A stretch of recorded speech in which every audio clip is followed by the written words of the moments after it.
So this is where we are. The WNBA's brightest star, Caitlin Clark, standing at the edge of a cliff, not because she failed, not because she couldn't handle pressure, but because the very league she elevated seemed determined to drag her down. What should have been a celebration of excellence has twisted into a cautionary tale of envy, neglect, and bitter sabotage. And now, following the controversial suspension of Sophie Cunningham, things have boiled over. Let's rewind. Cunningham's flagrant foul on J.C. Sheldon wasn't just another aggressive play. It was the latest chapter in a troubling pattern that fans, analysts, and even players can no longer ignore. The foul was harsh, the aftermath worse. But when Caitlin Clark was asked about it, her restraint was chilling. No outrage, no anger, just a steely response. It was a flagrant foul. The implication? She's seen this movie before. She knows how it ends. But what followed wasn't silence. It was a rumble. Fans didn't let it slide. Neither did analysts. Sophie's punishment was swift, yet somehow it felt like a distraction from the larger issue.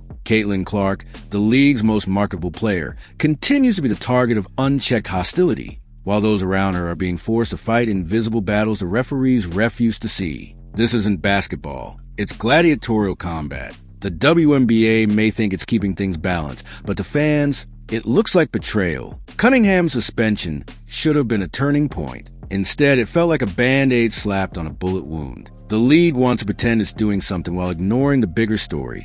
Caitlin Clark is being hunted on the court. And now the woman who once transformed the WNBA into appointment television is reportedly considering walking away. And honestly, can you blame her? Caitlin Clark isn't just another rookie. She's a once-in-a-generation talent who single-handedly revived interest in women's basketball. Before she joined, the WNBA was barely registering a pulse on the mainstream radar. After her debut, everything changed. Ratings soared, tickets sold out, merchandise flew off the shelves. Teams were moving games to bigger arenas just to contain the demand. She didn't just bring eyes, she brought the cash. Let's talk numbers. When Clark debuted, her jersey became the best-selling item across all sports. Not just basketball, all sports. That includes NFL stars, MLB legends, and international soccer icons. The WNBA, for once, had a cash cow. But instead of protecting that asset, they've allowed it to be battered, bruised, and disrespected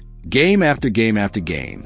The proof is in the plummet. The moment she was sidelined due to injury, the WNBA lost more than half of its TV audience. Let that sink in. One player sat out, and the entire league collapsed in viewership. That's not just influence, that's dependence. Clark isn't one of many. She is the market. The league's very survival appears tethered to her presence, and it's not even subtle anymore. So why is the WNBA treating her like an expendable rookie? Why is the face of the league subjected to what many are calling sanctioned hazing? The league seems faster to tweet about a player's outfit violation than to address Clark being hip-checked midair or slammed off the ball. The silence, it's deafening. And as the pressure builds, the rumors grow louder. Caitlin might be plotting her exit because every golden goose eventually gets tired of laying eggs for people who don't value her. Let's look at the culture Clark walked into. A veteran-heavy league with a chip on its shoulder, where older players have spent years clawing for attention and endorsements. Suddenly, here comes Caitlin Clark, young, confident, and pulling more eyeballs in 1 week than some franchises did in decades. You could practically hear the resentment crackling through the air. They said she didn't earn it, that she needed to be humbled, that she was just a pretty face with a jump shot. But the stat sheet says otherwise. She talks the talk, but she also walks the walk. And every time she drops 30 on an opponent who tried to body check her into the sideline, the jealousy turns into something more dangerous. Targeted aggression is not just physical, it's psychological warfare. The WNBA has turned into a league where success is punished, where confidence is criminalized. Clark trash talks, she's arrogant. Clark stays silent, she's aloof. There's no winning. She's not being held to a higher standard. She's being held to an impossible one. Meanwhile, the league veterans who should be mentoring her are instead orchestrating her undoing. Each game is turned into a test. How much punishment can Clark take before she breaks? And yet, game after game, she gets up, she keeps going. But even warriors get tired. And what happens when she finally decides enough is enough? That day may be closer than we think. And if it happens, it won't be because she wasn't good enough. It'll be because the league failed to protect its biggest asset from its own bitterness. Some say Caitlyn should just toughen up, that it's all part of the game. But this isn't just playing hard. It's a campaign, a coordinated, physical onslaught. Marina Mabrey's infamous shove was just the tip of the iceberg. The screens, the elbows, the accidental face slaps. Each one tells a story of a league that's letting Clark become a human piñata. And where are the referees in all this? Apparently, they've lost their whistles. Blatant fouls are brushed off as common. Players are allowed to cross the line repeatedly without consequence. If the WNBA can't control its own officials, then it can't call itself professional. This isn't playground ball. It's a televised product. And right now, it looks broken.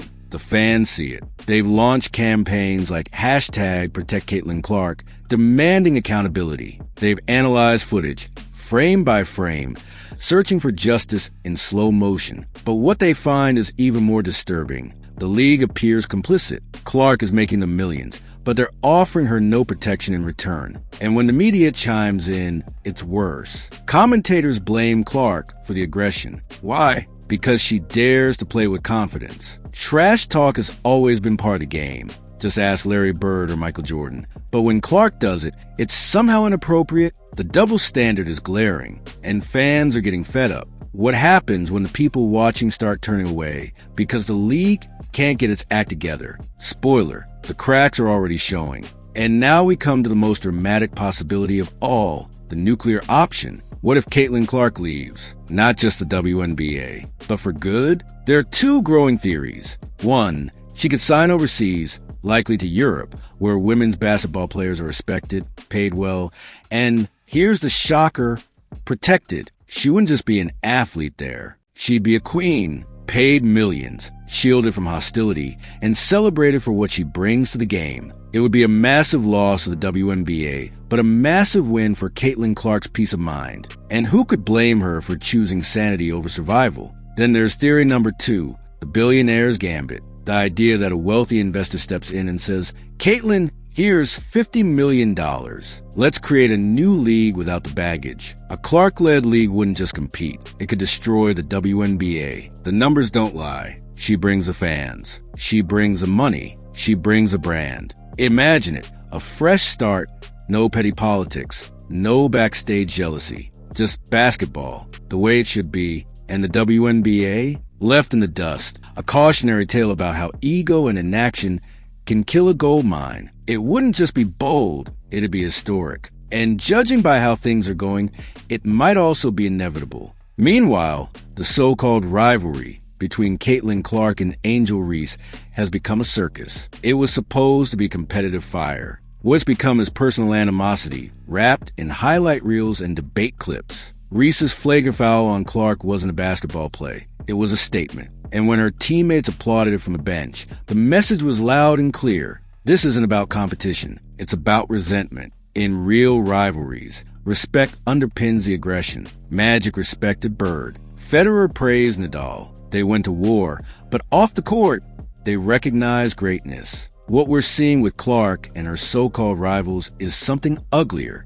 Petty jealousy disguised as intensity. Cheap shots masked as defense. Clark, to her credit, refuses to take the bait. She plays her game. She scores. She wins. But that only seems to fuel the fire. And fans are noticing. They don't see a league of equals battling it out. They see one woman carrying the sport on her back, while others try to knock her down from behind. And now the league has a choice. Will it double down on the dysfunction, or will it finally step up and draw a line? Because here's the reality. Caitlyn Clark is not going to be the last generational talent to enter this league. If the WNBA doesn't learn how to protect its stars, nurture their growth, and reward their loyalty, then future stars will think twice. They'll look at Caitlyn's bruises, literal and emotional, and ask themselves, is it worth it? And the answer, more and more, might be no. This isn't just about Clark anymore. It's about the message being sent to every young athlete watching. What does it say when talent is met with hostility? When excellence is met with elbows? When poise is punished and aggression is applauded? So long as it's against the league's brightest light. It says that no matter how good you are, you'll always have to fight twice as hard just to be respected. That the price of greatness isn't admiration, it's pain. And that's a message no sport should be proud to send. The WNBA has an opportunity here, a rare and urgent one, to write a different story, to turn the tide, to not just protect Caitlin Clark, but to embrace her impact and reshape the league around her momentum. It's not too late, but the clock is ticking. The longer the silence, the louder the backlash will grow. Fans are no longer begging. They're demanding. And once those fans walk away, good luck getting them back. So, where does Caitlin go from here? She'll keep doing what she's always done. Let her game speak louder than the noise. But make no mistake, her patience has limits. Her grace has a shelf life. She's shown more restraint than most veterans ever could. But even Clark has a breaking point. And if that day arrives, the WNBA won't just lose a player. It'll lose its future. Because this isn't about drama. It's about legacy. And if the WNBA continues to gamble with the legacy of its brightest star, it might just find itself on the wrong side of history. Caitlin Clark didn't come to the league to be torn down. She came to build something bigger than herself. The real question is, will the WNBA let her? This isn't drama, it's dysfunction, and it's eating the league alive. If Clark chooses to walk away, this rivalry will die because it was never real to begin with. It was manufactured heat, but the fallout? That'll be very real. So the question remains, how long will she put up with it? The WNBA has a choice. It can protect its star or continue down a path of self-destruction. Caitlin Clark has given them everything: ratings, revenue, relevance. In return, she's received bruises, insults, and silence. If this continues, her departure won't be shocking. It'll be justified. And when that day comes, it won't be her loss. It'll be theirs. The arenas will empty. The cameras will fade, and the league will be forced to answer the question, what happens when you chase away the only person keeping the lights on? Stay tuned, because this story is far from over.